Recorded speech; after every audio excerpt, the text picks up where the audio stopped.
Mana bam set rek transport leer nañ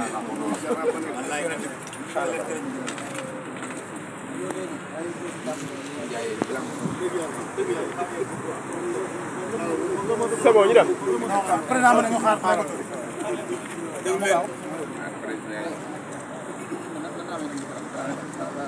ak noppi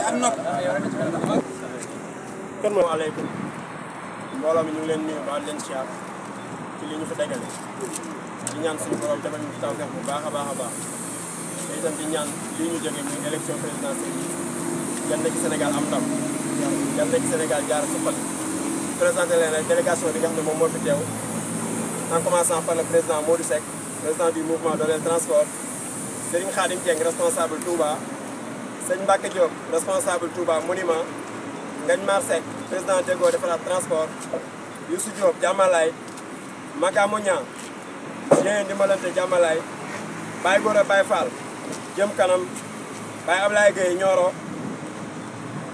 Baye Demba Baye Massamba Boy Xombol Ablaye Diouf Sicap Liberté Modou Diouf Ouest Foire Alassane Dione Escort Garage Pambal Maloum Faye responsable Pathé Seck Texaco Mbaye Ndiaye AIBD Mbaye Badiane Leral TV Cheikh Diop café gi fii ñu nekk nii Modou Thiaw Thiès ak Pape Alé Fall président garage hôtel Savana bu Dakar ak le secrétaire général Malick Diop chargé de la communication. jërëjëf ak ñaami ci tali bi ak sey wax naan nin sa Ibrahima Sarr. Ok, je m'appelle Malick Diop, je suis le secrétaire national chargé de la communication du mouvement Dooleel Transport. Bon, nous sommes ici réunis aujourd'hui avec les acteurs du transport à travers le mouvement Dooleel Transport qui a participé massivement sur les élections présidentielles de mars 2024. Nous félicitons le peuple sénégalais sur leur détermination. Nous félicitons également tous les acteurs du transport, que ce soit urbain, interurbain, transporteur, transport international, qui ont voté la majeure partie à 98% pour notre candidat Bassirou Diomaye Faye. Nous félicitons notre candidat Bassirou Diomaye Faye sur cette victoire et l'espoir que le peuple sénégalais porte sur sa personne. Nous prions pour que cette victoire fût le bonheur des Sénégalais et des Sénégalaises.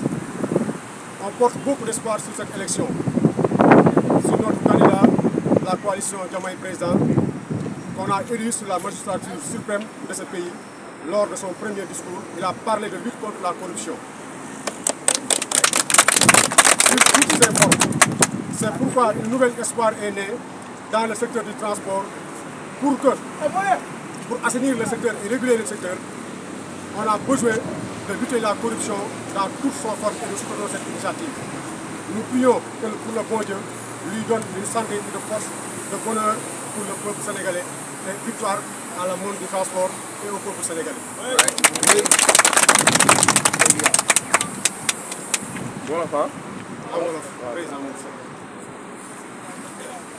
Allez, présentez-vous.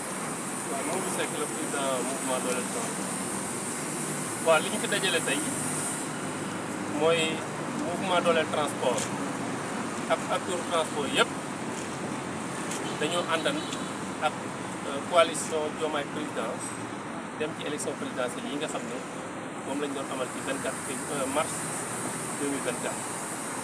ci loolu nag mouvement Dooleel Transport mi ngi remercier peuple sénégalais bi yëpp waaye aussi di remercier képp koo xam ne nii acteur transport la ndax seen participation ci élection yi gis nañ ko seen détermination gis nañ ko ndax tey participé nañ à hauteur de 98% pour ne pas dire 100%.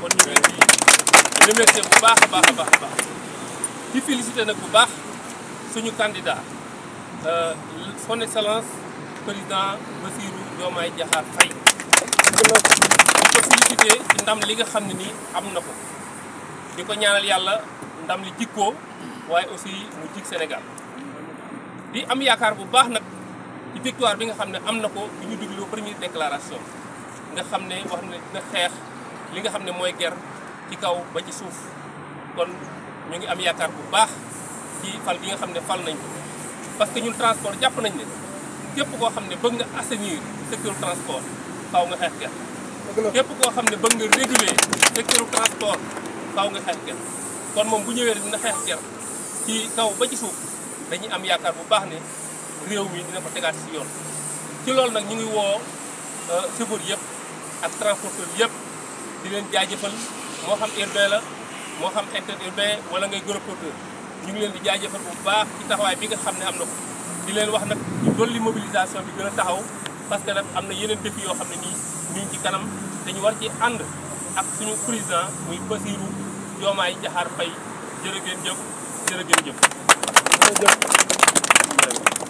koy dundee mooy ger mën naa ne tey moo tax taximan yii nga xam ne ñoo fi taxaw wala nga dem gare routière def sa reportage laaj leen lan moo yàq suñu secteur dañ naan la ger moo ko yàq ndax tey bu ñu demee ba transport irrégulier nangu suñu secteur ger moo ko waral suñu demee tey ba taximan mënta am versement transporteur bi investiroon mënta jot retour d'investissement loolu ger moo ko waral te du népp loo xam ne nag ñun dañ koo ñu ñoo ko bëgg waaye dañ ma ko imposer kon bu ñu amee kilifa autorité boo xam ne taxaw na ne day xeex ger mën nañoo am yaakaar ci moom te yaakaar jooju moo taxoon monde du transport yëpp à 98% ñu voteel le candidat Bassirou Diomaye Faye.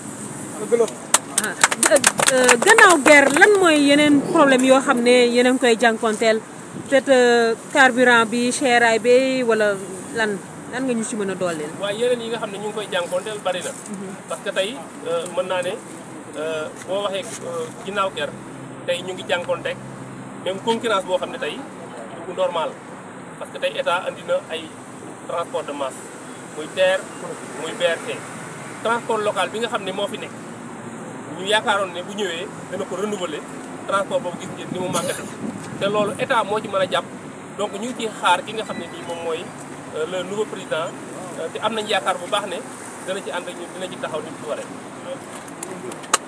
loolu kan moom ko mën a tënkal. D'accord mooy la corruption vous avez parlé de corruption comment se manifeste la corruption dans votre secteur. Bonjour, je me présente, je suis Khadim Dieng, je fais partie de la cellule de communication du mouvement de transport et du comité directeur. Bon, comme vous l'avez dit et comme son excellence monsieur le président l'avait précisément dit lors de sa première sortie, la corruption engraine tout le problème du transport. Dans tout le secteur du transport, tout le problème que nous avons, c'est la corruption. La corruption, maintenant, il y a des niveaux. Il y a un niveau qui est un peu plus bas et un autre niveau qui est plus élevé, qui est exercé sur nous par l'État.